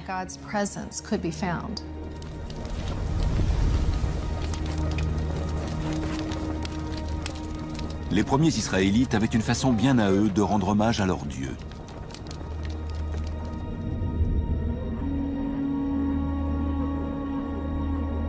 Ce rite est toujours en usage sur le mont Garizim, en Palestine.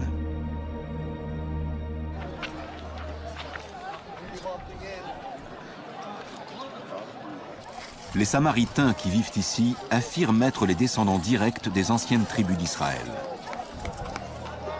Depuis plus de 2500 ans, conformément à leur tradition, ils pratiquent la forme archaïque du culte israélite.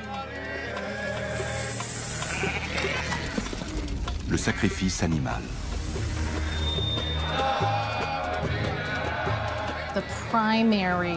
La fonction première est d'établir un contact entre notre monde matériel et le monde divin.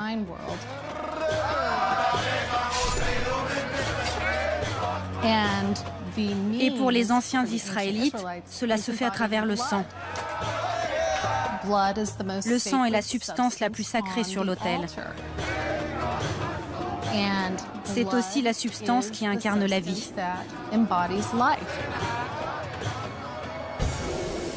C'est donc la substance la plus précieuse du monde humain.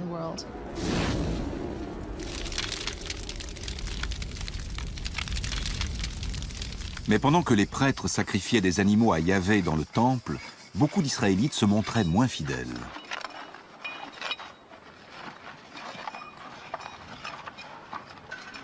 À Tel Rehov, les archéologues ont exhumé une maison israélite qui a conservé la trace des pratiques religieuses de ses anciens occupants.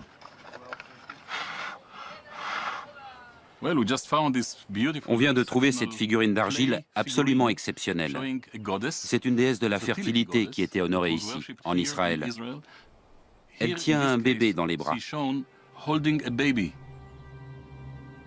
Qui est cette déesse de la fertilité et que fait une idole païenne dans un foyer israélite? En 1968, une découverte spectaculaire apporte un premier élément de réponse. William Deaver procède à des fouilles de sauvetage sur un site funéraire dans le sud d'Israël, lorsqu'un habitant lui apporte une tablette volée dans un tombeau. Quand je l'ai nettoyée, j'ai failli avoir une attaque cardiaque. C'est une épitaphe qui date clairement du 8e siècle. Elle précise le nom du défunt. X puisse-t-il être béni par Yahvé. C'est du bon hébreu biblique. Sauf qu'elle dit par Yahvé et son Ashéra.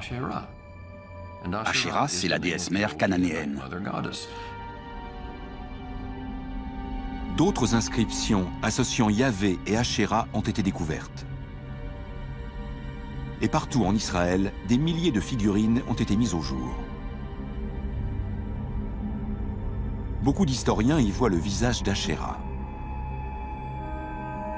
William Dever en conclut que Yahvé avait une épouse. Les Israélites ont renoncé au paganisme cananéen depuis déjà plusieurs siècles. Pourtant, le monothéisme ne s'est pas encore véritablement implanté. Il y a des gens qui ont du mal à accepter que la religion israélite n'était pas exclusivement monothéiste, mais c'est désormais un fait établi.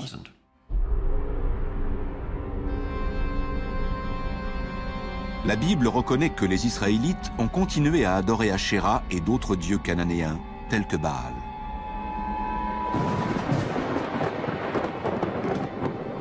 Les prophètes, des hommes saints parlant au nom de Dieu, dénoncent d'ailleurs régulièrement les entorses à la promesse faite par Moïse de ne vénérer que Yahvé.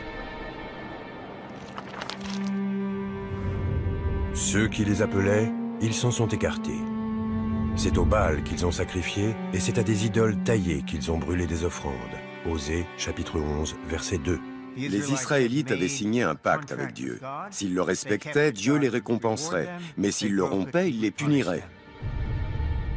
Et il ferait des puissances étrangères l'instrument de sa punition. Les événements semblent donner raison aux sombres prédictions des prophètes.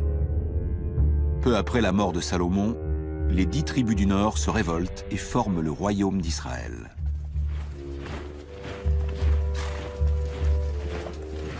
Un nouvel ennemi redoutable surgit ensuite de Mésopotamie pour fonder le plus grand empire qu'ait jamais connu le Proche-Orient, la Syrie.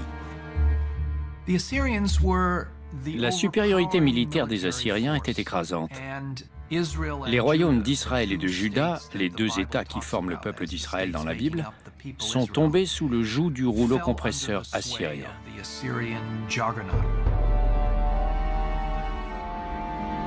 Les textes et les bas-reliefs des Assyriens décrivent en détail leur suprématie sur Israël et sur Juda.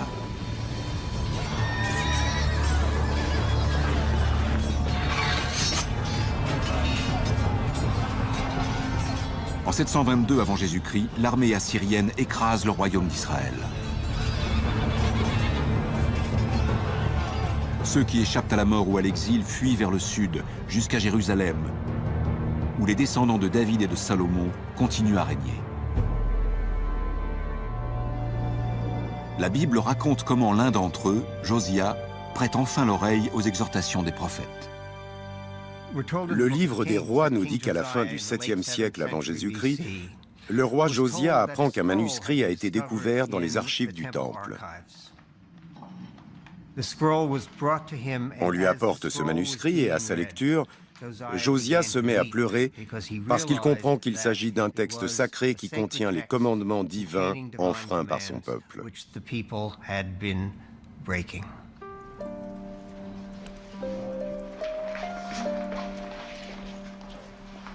Les chercheurs pensent que le manuscrit oublié fait partie du 5e livre de la Torah, le Deutéronome, un code détaillé des lois et de l'observance. Au 7e siècle avant notre ère, il inspire un autre groupe d'auteurs désigné comme la source D.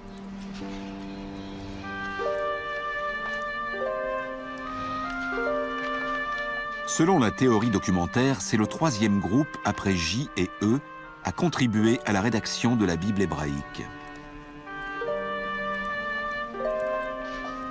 D reprend l'histoire de l'Exode et renouvelle l'alliance conclue par Moïse entre Dieu et le peuple israélite. Tu aimeras le Seigneur ton Dieu parce qu'il t'a aimé. Il t'a aimé plus qu'aucune autre nation. L'amour divin pour Israël requiert donc une loyauté identique envers Dieu, une loyauté exclusive. Et le Deutéronome insiste particulièrement sur le fait que seul le Dieu d'Israël doit être honoré.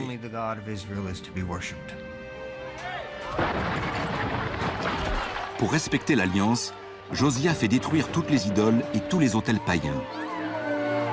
Le livre du Deutéronome contient l'interdiction catégorique d'adorer d'autres dieux, les 10 commandements.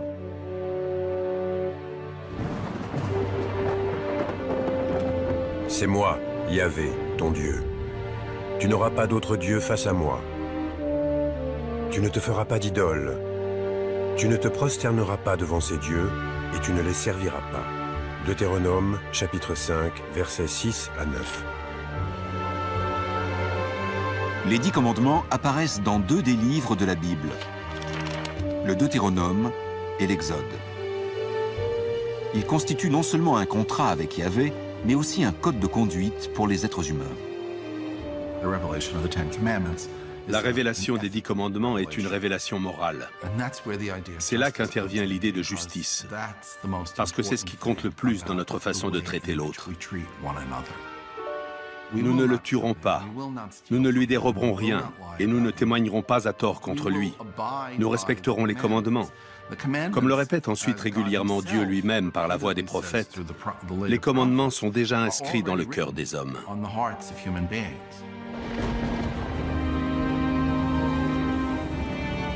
En associant la croyance en un Dieu unique au sens moral, les 10 commandements établissent un code universel de moralité et de justice, l'idéal de la civilisation occidentale.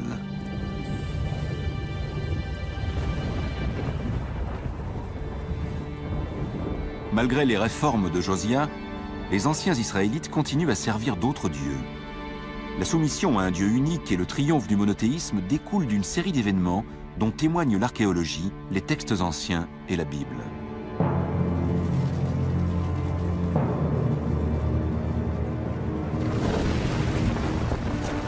Tout commence avec la destruction de la demeure terrestre de Yahvé, le temple de Jérusalem.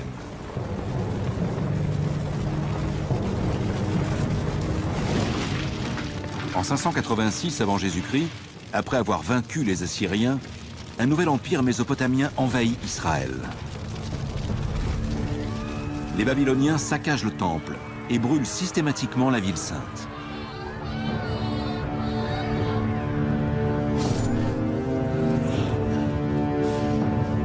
Après avoir massacré ses fils sous ses yeux, ils aveuglent Sédécias, le dernier roi davidique.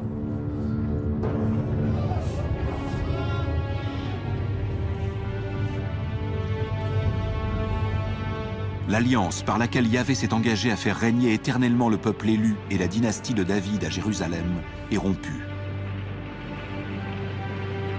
Après 400 ans d'existence, Israël est rayé de la carte. La destruction de Jérusalem a entraîné une des plus grandes crises théologiques de l'histoire du peuple juif.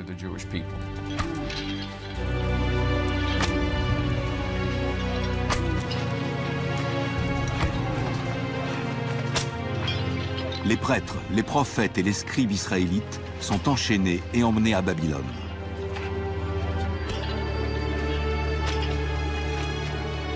Les textes babyloniens confirment la présence d'exilés israélites, dont le roi. Quand l'incroyance règne, on se dit que Dieu est mort. C'est ce qu'ont dû penser les rescapés de la chute de Jérusalem. Comment Dieu avait-il pu laisser détruire son temple, sa maison, le signe manifeste de sa présence ici-bas? Sans temple, ni roi, ni terre, comment les Israélites peuvent-ils survivre? Le processus de reconstruction commence à partir de manuscrits anciens, dont certains historiens supposent qu'ils ont été sauvés des flammes. Parmi les habitants de Jérusalem exilés à Babylone, il y avait des prêtres du temple. On pense qu'ils avaient emporté avec eux les écrits et les préceptes sacrés. Selon la théorie documentaire largement reconnue, c'est ici à Babylone, loin de leur terre natale, que les prêtres et les scribes vont produire la plus grande partie de la Bible hébraïque, telle qu'on la connaît aujourd'hui. Les historiens considèrent ce groupe d'auteurs comme la source P, ou source sacerdotale. C'est P qui a repris les écrits précédents. Les sources J, E, D et toutes les autres sources existantes, et qui les a fusionnées pour obtenir ce qu'on appelle la Torah, les 5 premiers livres de la Bible. Mais P ne se contente pas de compiler. Il écrit sa propre version révisée du lointain passé d'Israël, y compris l'histoire d'Abraham, afin d'assurer la survie du peuple israélite et de son alliance avec Dieu.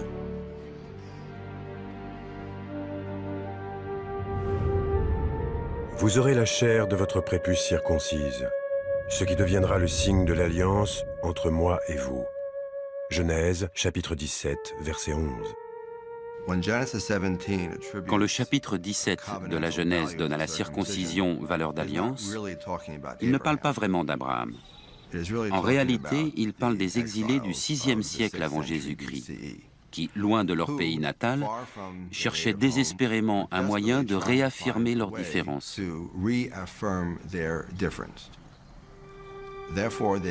C'est pour cela qu'ils ont commencé à considérer la circoncision, non comme un rite parmi d'autres, mais comme le signe de l'alliance. Et ils ont attribué cette idée à Abraham.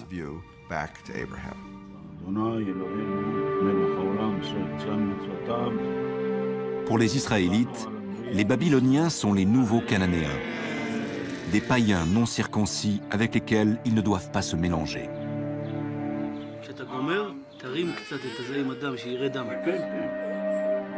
Mais l'histoire d'Abraham, avec son récit poignant d'un père prêt à sacrifier son propre fils, porte aussi sur la force de la foi.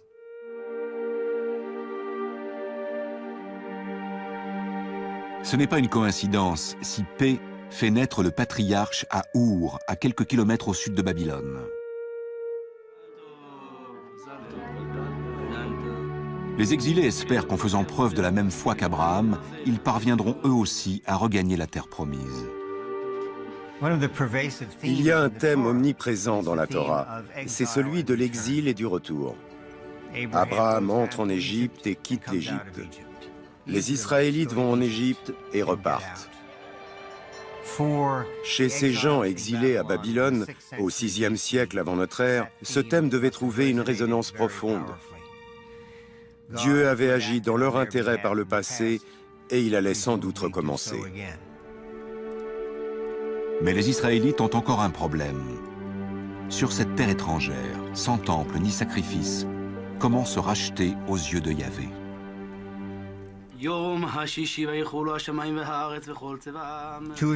Pour s'assurer cette protection divine, la source P met en avant les pratiques telles que le Shabbat. On peut observer le Shabbat loin de la terre d'Israël.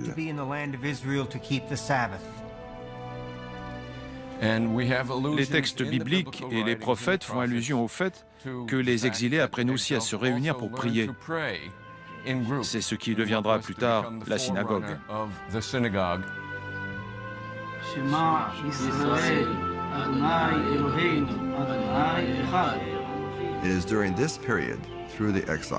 C'est pendant cette période, à travers l'exil, qu'ils comprennent que même s'ils sont loin de chez eux, même s'ils n'ont plus de temple, ni de prêtre, ni de roi, ils parviennent cependant à servir Dieu, à lui rester fidèles et à suivre ses commandements.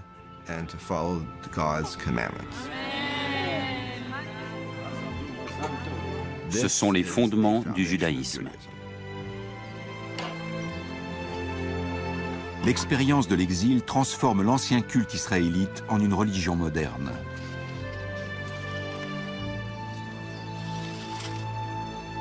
En fusionnant les différents récits des sources J, E et D, l'Exode, de la servitude à la liberté, Moïse et les 10 commandements, le voyage d'Abraham vers la terre promise, P met en forme les 5 premiers livres de la Bible tels que nous les connaissons.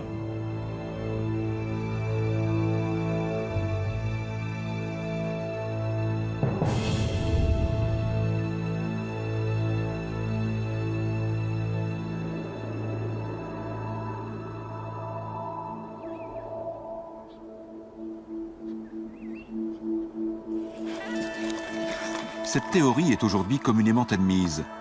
Mais les archéologues ont trouvé peu de textes bibliques datant de l'exil ou antérieurs.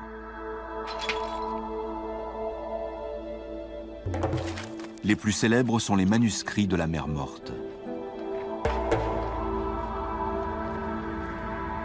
Découverts par hasard en 1947, ils représentent presque l'intégralité des 39 livres de la Bible hébraïque, du moins des fragments.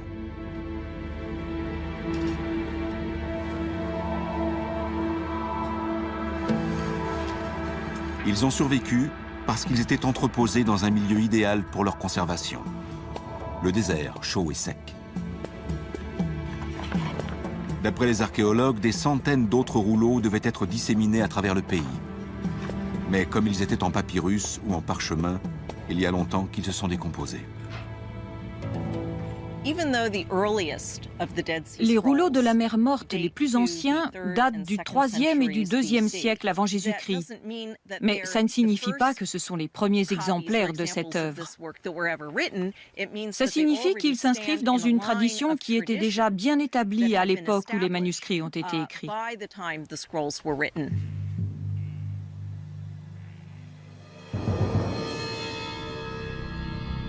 Le premier manuscrit de la Mer Morte date quand même d'au moins 3 siècles après l'exil babylonien.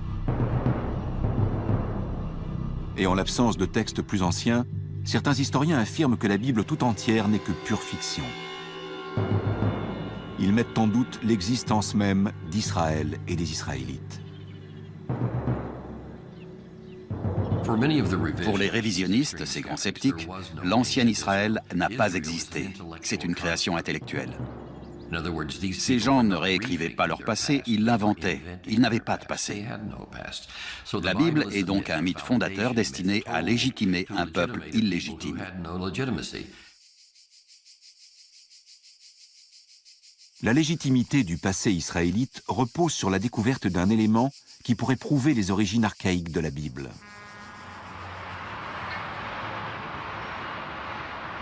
Les fouilles qui vont marquer l'histoire commence au pied des remparts de Jérusalem, dans un vieux cimetière. On avait fouillé 7 grottes mortuaires.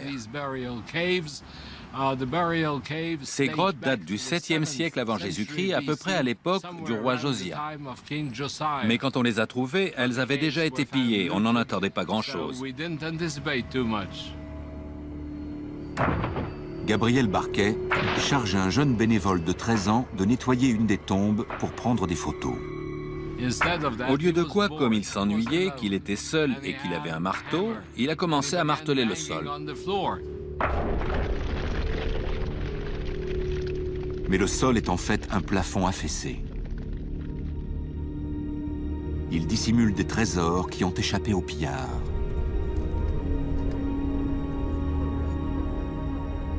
Parmi les centaines d'objets gravés, un artefact attire l'attention de l'archéologue.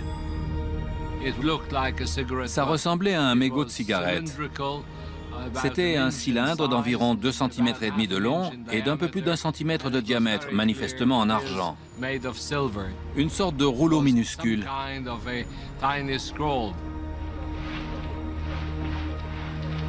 Gabriel Barquet trouve un autre rouleau, légèrement plus petit, et les envoie tous les deux au labo du musée d'Israël. Mais pour voir s'ils comportent une inscription lisible, il faut les dérouler, au risque de les détruire. Andrew Vaughan a participé au projet en tant qu'épigraphiste. L'archéologie est une science destructive. Pour apprendre quelque chose, il faut détruire ce qu'on a.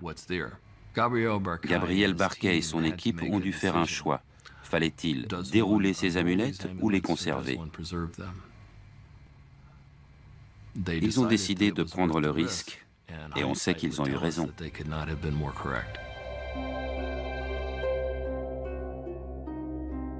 Les spécialistes mettent au point un procédé méticuleux de restauration pour dérouler les rouleaux et révéler leur contenu.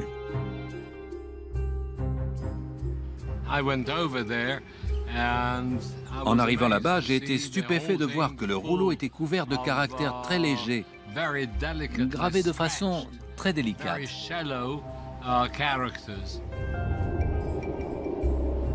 Le premier mot que j'ai réussi à déchiffrer au premier abord, c'était Yud He Vav He, les 4 lettres qui forment le nom imprononçable de Dieu.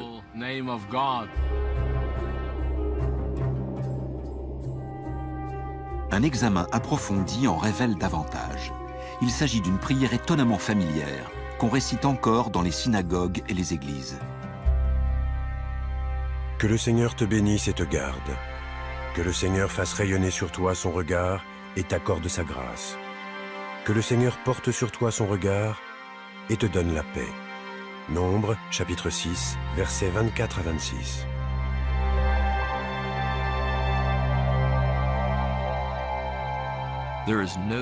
Il n'y a absolument aucun doute. Ces 2 amulettes contiennent la bénédiction sacerdotale qu'on trouve au chapitre 6 des Nombres.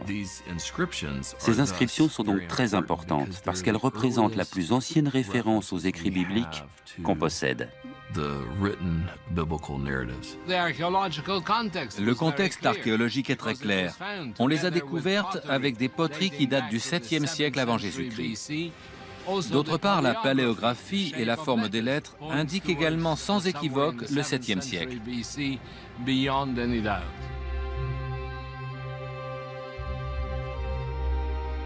Les rouleaux d'argent avec la bénédiction sacerdotale ont été gravés 4 siècles avant les premiers manuscrits de la Mer Morte.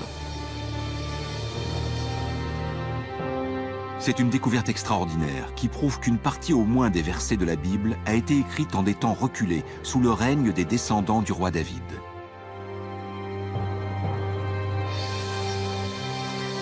L'existence d'un texte antérieur à l'exil babylonien confirme que la Bible hébraïque a bien été créée à partir de poèmes, de transmissions orales et de prières remontant à l'époque du roi Josia et de la source D, et sans doute avant, à l'époque des sources E et J.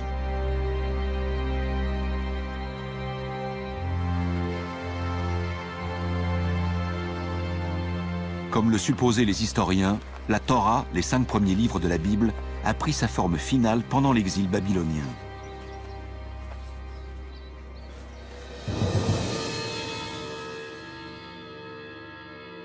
Écrasés par les temples immenses et les statues géantes des dieux babyloniens, les Israélites doivent répondre à une question fondamentale. Pourquoi Yahvé, leur Dieu, les a-t-il abandonnés ?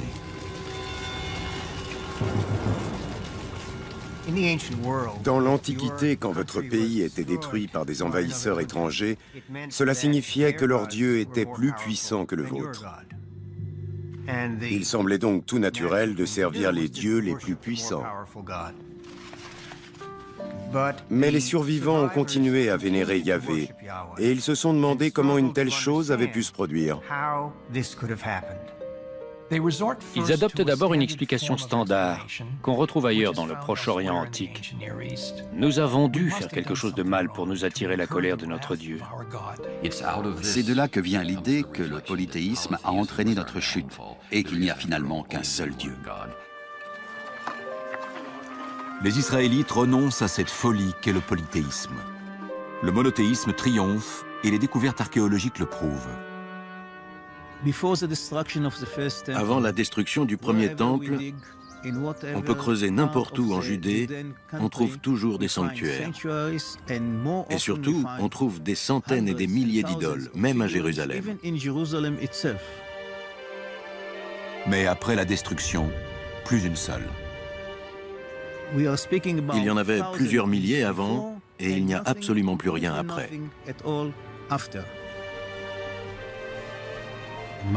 Le monothéisme est bien implanté. Il y a donc eu un événement majeur dont on a du mal à retrouver la trace. Mais cet exil a été un bouleversement radical. C'est à travers l'expérience de l'exil et de la rédaction de la Bible que le concept de Dieu tel que nous le connaissons est né. Paix a créé quelque chose qui dépassait la notion individuelle de pays et de royaume. C'était une religion universelle, basée sur un Dieu créateur, qui n'était pas le Dieu d'une nation, mais le Dieu du monde et de l'univers. C'est ainsi que Yahvé peut devenir une sorte de divinité universelle, capable d'influer sur ce qui se passe dans le monde entier. Et c'est ce qui fait du Dieu des anciens Israélites le Dieu universel qui continue à inspirer les peuples, au moins dans les cultures juives, chrétiennes et musulmanes.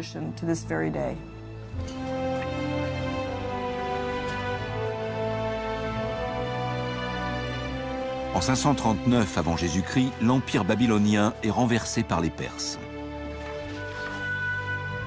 La Bible raconte comment Yahvé, devenu le Dieu unique et invisible, orchestre un nouvel exode.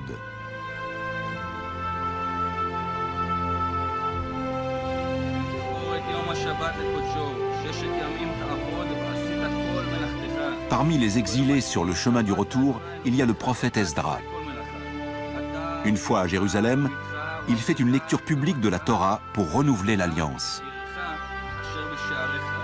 Tout le peuple se rassembla, et ils dirent à Esdra, le scribe, d'apporter le livre de la loi de Moïse que le Seigneur avait prescrite à Israël.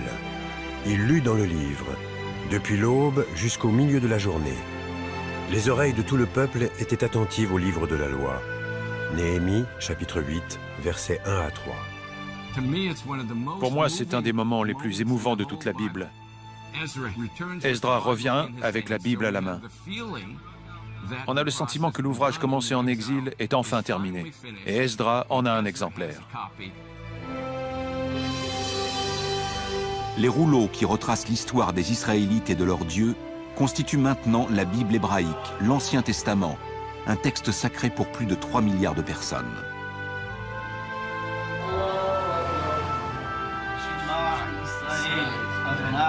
Le culte archaïque est devenu une religion moderne. Et la divinité israélite Yahvé est devenue le dieu des 3 grandes religions monothéistes.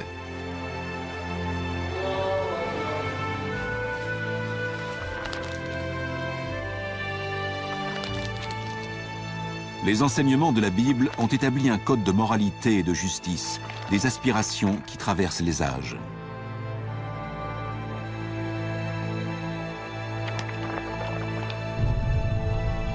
Qu'elle soit réelle ou imaginaire, au croisement de la science et des textes sacrés, l'histoire commencée il y a plus de 3000 ans n'en finit pas de s'écrire.